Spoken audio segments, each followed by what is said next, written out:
ברוכים הבאים לפודקאסט של שפות-שלי, אני אראיל, ברוכים הבאים. אנחנו בית ספר לאנגלית ושפות נוספות, אתם כאן כדי ללמוד אנגלית and learn some new tools and skills. אז לכן אני כאן היום עם Josh again. How are you, Josh? I'm wonderful. How are you, Aráiil? I'm doing great. Josh is one of our lead pedagogy teachers at שפות-שלי, also part of our business operations with הרבה לקוחות עסקיים שלנו. So we're gonna talk about it. It's got a lot of interesting insights which he brings as well into the lessons. I'm actually excited to hear this. כי אני שומע את זה לייב איתכם. זאת אומרת, לא היה לי הכנה to listen to this in advance. Let's say to hear what you have to say and to make sure it's professional. So we're doing this live. We're doing this one take. One take is real, and I'm excited to hear what you got to say. Today we're going to talk about Parasocial Relationships. So אפילו באנגלית זה מילה קשה מאוד. זאת אומרת, הייתי צריך לשאול את Josh, what is it? Josh, what is it?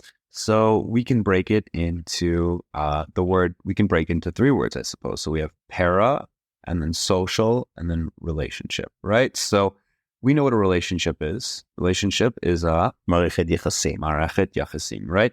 Now, social, חברתי, and then the word at the beginning, we have the word para, and that is like the word parasite. What is a parasite? Parasite זה parasite. What is a parasite? Parasite is somebody who just takes leeches on or is obsessed with something, let's say. And in biology, it's an animal or an amoeba or a worm or something that lives off of another animal. It gets its sustenance and its food and its survival from something else, right? It doesn't necessarily work hard. I just remembered now, there was an interesting fact my kid shared with me. My kid is around 10 years old, and he's always, I actually have two boys. One of them likes a lot of general knowledge and stuff like that. And he told me there's a shark who's got his own like teeth cleaners. Yeah. There's fish that swim with him. Yeah.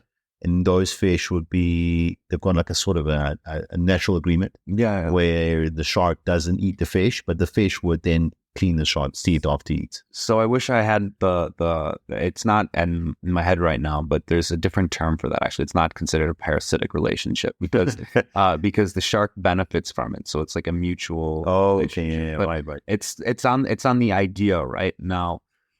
A parasocial relationship is obviously not having to do with eating from someone's teeth.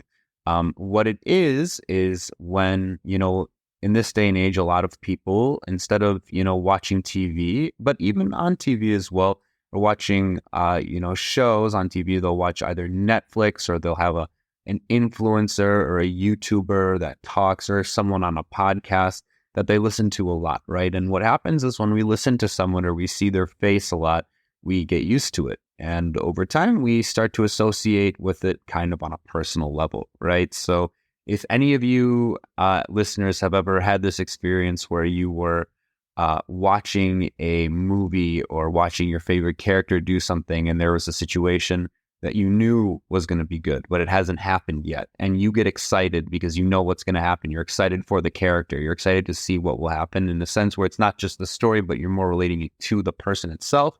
Mm-hmm. That's kind of a parasocial relationship. You're reacting to it almost like a friend would. Right. Okay. So this is this idea that, Mr. Beast is a great example. So for those of you who are out there who are parents, probably are not familiar with Mr. Beast. Mr. Beast is a YouTuber. One of the biggest. The biggest. I think he's a billionaire. I think the value of his YouTube channels is in the billions. Yes. He's a very, very, very famous YouTuber, and he's actually a philanthropist. But basically his whole platform is, making videos where he does some sort of challenge or he, spends his money in a strange way, gives to charity or does something, right? And he's a very, very friendly person. And something I've noticed with my younger students as well as just in general is that everyone seems to talk about him like he's their friend, right? Everyone seems to have this kind of notion that he's like a really friendly guy. And maybe he is, maybe he isn't, right? But this feeling of sort of entitlement to I know person. I know. Yeah, like I know him, which is very, very strange, I think. I think it's happened like, at least to me specifically, we have connected with public people. Mm-hmm. Public figures or people that are very influential. Mm-hmm. And then you would read on the news or something would come out about them doing certain actions and that will be completely devastating because it doesn't align with your morals. Yeah. And then you're saying, so this is like a parasitic relationship because people identify with this person, people connect with this person, it makes them feel emotionally in a certain way. Yeah. Okay. And then they find out sometimes it could be that this person is just a persona. Yeah. It's not really him at all. He's not Mr. Beast. It's Mr. Pussycat instead. So you don't know who you're really dealing with because sometimes it's just a persona that's being portrayed, and that's their sort of job or position. Sometimes, it happens a lot with actors. You would see an actor portraying a certain role many times over, then you see an interview with him, and he's by nature completely different by character.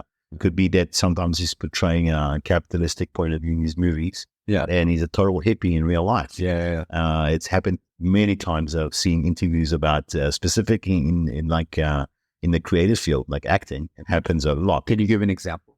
I'm trying to think. I think that maybe Robert Downey Jr. in a few ways. Yeah, he seems like a person that would be very kind of frightening to talk to. I think a little bit intimidating. Yeah, and he's completely he's a very friendly guy. Yeah, the character of him in real life is like completely different when he gets interviewed. Another one is who really shook me up a little bit was Joaquin Phoenix. Joaquin Phoenix portrays a very certain persona on screen. If you've seen Batman and the Joker specifically, he's very, very talented. But then in real life, his persona is very different to what is portrayed. Another one is Matthew McConaughey. I'm not going to get no, but I love it. I don't want to get too much in the details of it. But another one is Matthew McConaughey. Also think he's got a few character screens where I've been actually shocked by the difference in the person in real life than to what he is on screen. Wow. That's my favorite. Yeah. So that's pretty interesting. Okay. And how do you see that? Like, you see that as something that is detrimental? Why would you call it parasitic? Well, so this is very good question, is that, it's not necessarily the most parasitic thing when we think of maybe in terms of biology. However, it's also not healthy for the individual, the person that's being idolized, because, people come up to them, people treat them as kind of entitled to certain things, like they feel that they're their friend, which obviously can be, putting the person off. But the bigger, I think, picture here is the fact that, it's kind of considered normal to have this feeling of camaraderie. What's a camaraderie? Camaraderie is a סוג של אחדות. Achdut, that's this feeling of camaraderie towards people or, individuals, groups even, that we don't actually know. We have zero connection to in real life, right? And I find that kind of strange. It's just something that is kind of noted. I mean, I've been on this podcast a few times, and every now and then, I'll have a student that, comes in like, oh, you're Josh, right?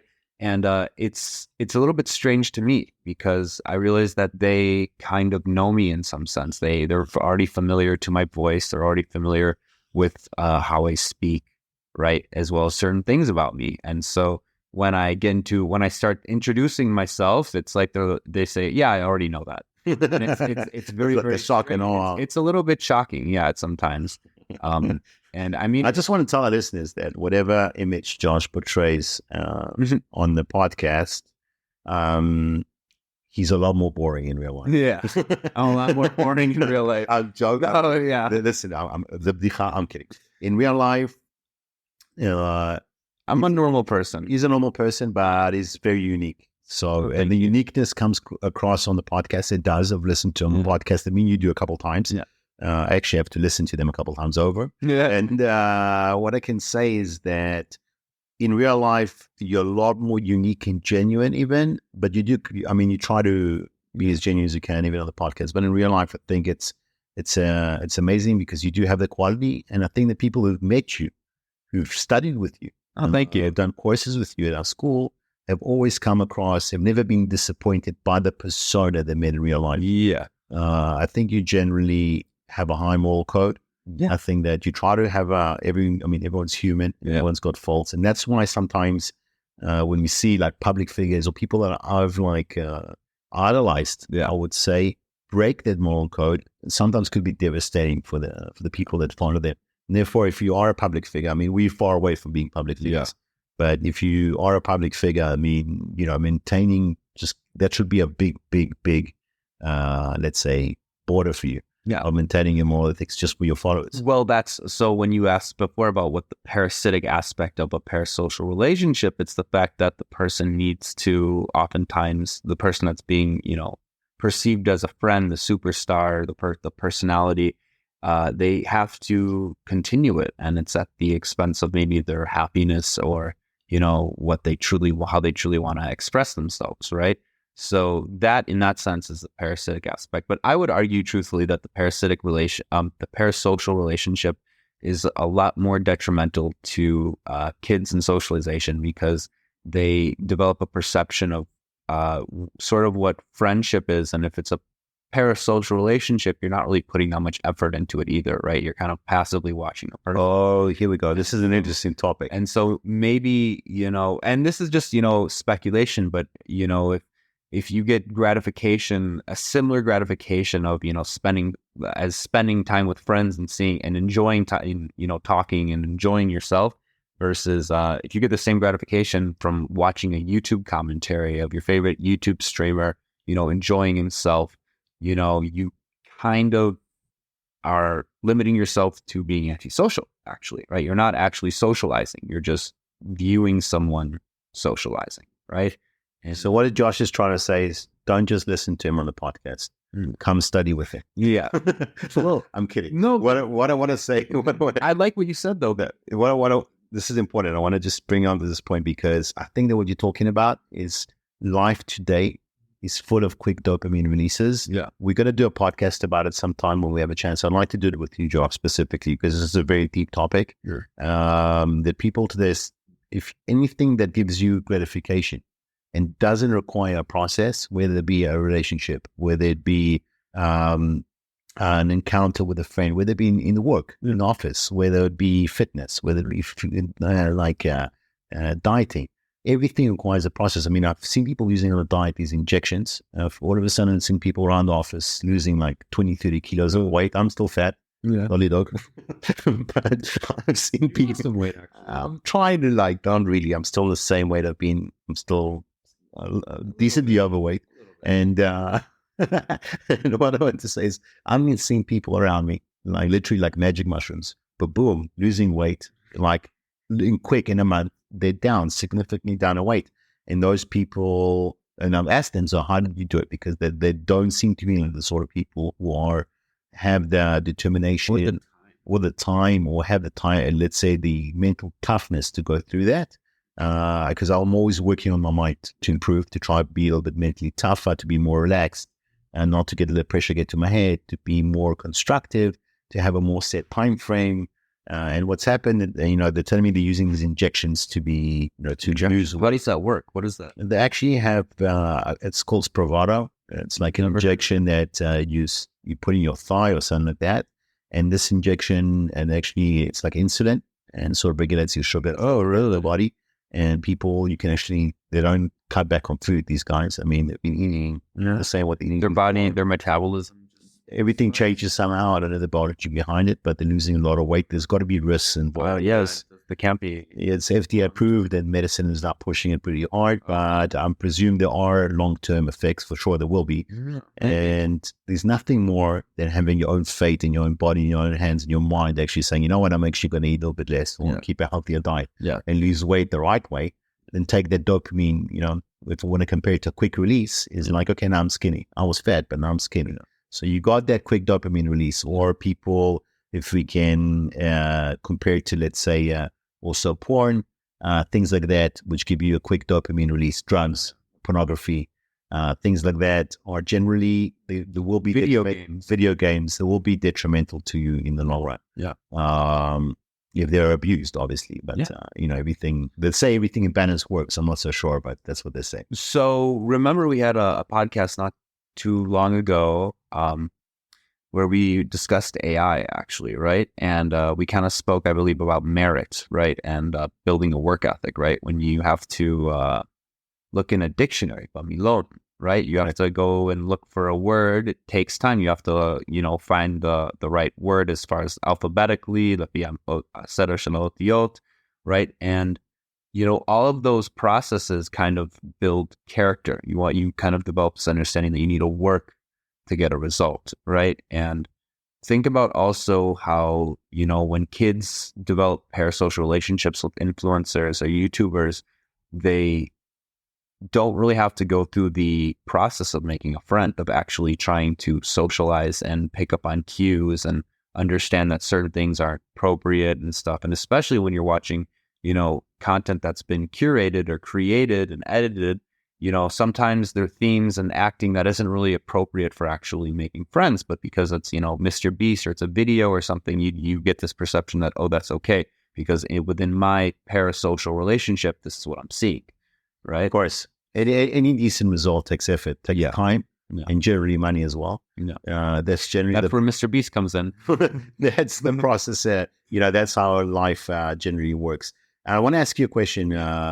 What do you feel has defined your professional work ethic? Like, what do you feel has given you because I know I've known you now a couple of years. I've seen you on highs and lows. Yeah. I'm talking about on a not only on a professional basis, but on a personal basis as well. How do you manage, even on your darkest days, to keep that work ethic intact? I mean, I work with you together and I try to give you a hand and drive you to do it, but what gives you that professional framework to keep going? Because normally, sometimes I know that, everyone knows that you have a very high professional standard, meaning that in relating to what's going on, you're very committed to succeeding. You're very committed to bringing your students the best. Really, you do. You give them 100% the best. Very, very rare that it's a 1 in a million teacher. Okay. So my question to you is, what gives you that work ethic to keep the flow? Flow. So this is the thing, is I've come to realize that every time that I've tried to take a step back and think about, I don't know, financial aspects of the job, or, networking aspects of the job, or opportunities and stuff like that, in the sense of, get to meet new people. So those are all awesome things. However, the best, thing that keeps me on track is actually kind of forgetting those things and just focusing on the client, on the student itself, right? It's an amazing thing. I've gone through ups and downs. This past spring was a little bit difficult for me, some personal things going on, but what was very much kind of a savior for me was being able to teach, right? As soon as I got online, as soon as I got in person with a student or on Zoom, all of these other issues kind of melt away, because I'm here to work with someone. I'm here to help them. And that aspect is kind of what keeps me in my element, that flow with it, right? You have to kind of keep things moving. Sometimes I have students, it's another great example, but sometimes I'll have students where, again, professionals, they have their own things going on in their life, and they'll say, I have to leave the lesson 20 minutes early because I have to drive somewhere. And instead of being like, okay, that's it, I say, no, how about we turn this into an opportunity, right? Let's talk about your drive, right? So obviously I don't want to be in a Zoom meeting and have them looking at me on my screen. So what I say is, turn your camera off, I'll turn my camera off, and let's go. You can drive to wherever and we'll talk during the car ride, right? And during that car ride, I will use whatever opportunity is. If they're already talking about a subject, then we'll talk about the subject. If they're kind of blank-minded, I'm going to ask them about where they are and talk about everything that they see. And if they're familiar with the area, what do they think about the area? There's always a path you can take for creating discussion. And that aspect is what keeps, the lesson going, and that flow, right? As soon as you have silence or this kind of, quiet, you get stuck. Time goes slower, right? And that's the purpose. It's not the purpose to make things go faster either, but the purpose is to make things go smooth. The purpose to make it smooth and give you as much value as you can to the student. Exactly. And you have a couple of amazing drills that you've been doing. To also incorporate Hebrew and take the student to the next level. And Arabic. And Arabic as well. You also know Arabic fluently, which is amazing. And I just want to say that so that is amazing, because that it's pretty inspirational. I'm inspired now.